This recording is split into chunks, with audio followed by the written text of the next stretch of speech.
And one of the reasons I wanted to bring you on here is because I know a lot of women listening to the show are in perimenopause and menopause, and they've never had good periods. And now they're dealing with fibroids and they're being told they have to have surgery. And I mean, these are healthy looking, fit women, and they just still don't have a really solid clue. And the way that women are treated at large is crazy. Like, we're not acknowledged that we need hormones unless we're having hot flashes. By then I'm like, dude, that's your vascular system going bonkers. And there's young women having hot flashes, and then on top of that, they're still cutting women's ovaries and uteruses out, like, as an option. So it's like life of birth control because you had crazy periods because your health was a bit going sideways, but it was masked because you were on birth control, so you didn't know. And then you get all the way to my age and they're like, oh, we're just going to cut your parts out. It's Yeah. Or keep you on the pill. Yeah, it's bonkers. Through menopause. That has really gone crazy the last couple of years from what I've seen. The amount of women I've encountered who are in their mid to late 40s, early 50s, they have no idea what's going on with their cycle because they are still on birth control. Just that they were just put on it after their last child was born, and that was it. And so they're on it. They're like, 51, I'm still on it, and I don't know what to do. I don't even know what's going on, Nicole. Like, well, you might want to get off of it to figure out what's going on. And I'm always struck by this, but when we think about it from a cultural perspective or through a cultural lens, or look at it through a cultural lens, you think, okay, so the pill's been around since 1960.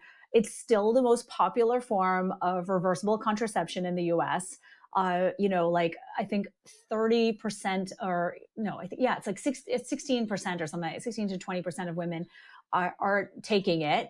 And, like I think about nearly 50% of them are taking it for other problems. So it's not just birth control. Yeah. So half of women on the pill are taking it for all these other issues. And I just think there's a fundamental problem with that. I guess, like, yes, popping the pill is a pretty easy way to prevent pregnancy. It's also a pretty easy way to address all of these health issues. And it's not dissimilar, right, to using it for blood pressure or cholesterol, that kind of thing. Using a medication for those two things is what I'm trying to say. And it takes more work to figure out the underlying causes, and the treatment requires substantial long-term changes in our diets and our lifestyles and whatnot. And so a pill that produces the same benefits is much more enticing. And I just feel like when you think back, there's an amazing study on the pill and how it became known as a quote unquote lifestyle drug. And I was so fascinated reading this thing because they talked about in the 80s, there was this distinct shift from using birth control pills solely for contraception to offering them as solutions for these, lifestyle conditions like heavy periods, irregular cycles, acne, mood problems, things like that. And the pharmaceutical companies didn't really want to keep spending all this money on research and development. And they were like, well, we can just repackage these things and sell them for all of these issues. Like I said, the PMS, PMDD, painful heavy periods, all of that stuff.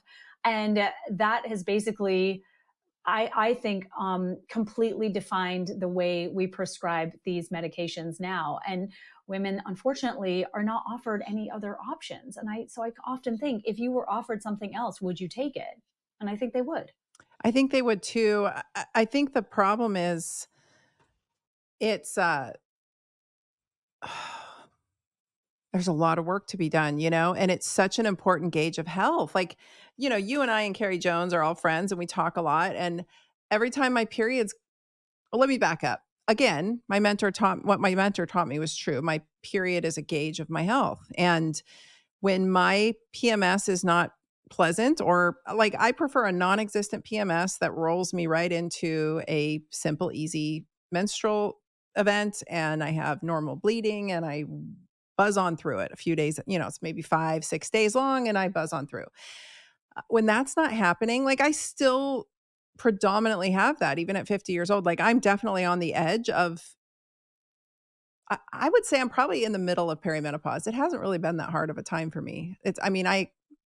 I've always had hard health conditions. So for me, I'm like, oh, this is just a different phase of it, but it's not the miserable experience everyone keeps making it out to. All these influencers online are like, it's so terrible. I'm like, not if you train for it and go into it fit. It's not that bad. Like I've been on hormones since my Yeah. 30s. Like I was getting ready for this and I've been putting on muscle mass and taking good care of myself a long time. Like I know you do this too, we're ready. But when I get the terrible breast tenderness or the terrible PMS or the terrible whatever, it's usually a sign that I've been screwing around with my dietary habits, or I've been drinking too much, or I've been lacking on sleep, or I've been stressed out of my mind. And it's just, to me, it's like, oh, and then my period comes and it's not the pleasant, easy roll on through experience. But I think women have it's become so normalized. They've always had terrible periods. And I have to just throw this in here. Young women today are not dealing with what young women when we were young women, like the toxic burden in the world. And there's so many factors that I'm sure we could go on a long tangent about. So, your 13-year-old girl today is not what we dealt with at 13. But all that to say, they've just always had terrible periods. Either they just endured that and now they're walking into a terrible menopause and it's just a shit show, or they had terrible periods and that, like we just said, they get put on the pill forever, decades, and then come out the other side. And now they're trying to manage menopause. And it's really hard to manage menopause if you don't know your body and you don't know your cycle and you don't know what good health feels like. You don't know what's going awry. And that is a very difficult patient for me to manage with hormones because I'm Yeah, trying and to. it's also, you don't know your norm. You don't know your baseline. They don't. And Yeah. I'm trying to get them feeling better on this whole orchestra of bioidentical hormones. And it's funny, hormones too low and too high look an awful lot alike when it comes to symptoms. And they're in their 50s, they're metabolically unsound, they're not lifting weights, they didn't prepare for this, and they want to feel good. And I'm like, we don't know what good is for you because you've never allowed it. Like, we don't even know what normal ovulation feels like for you. Like, this is something you taught me. You're very aware when you ovulate and you're very aware of the different phases of your period and what's going on with your body. And as you shared that with me over the years, I've started paying attention and I was like, oh, I had no idea.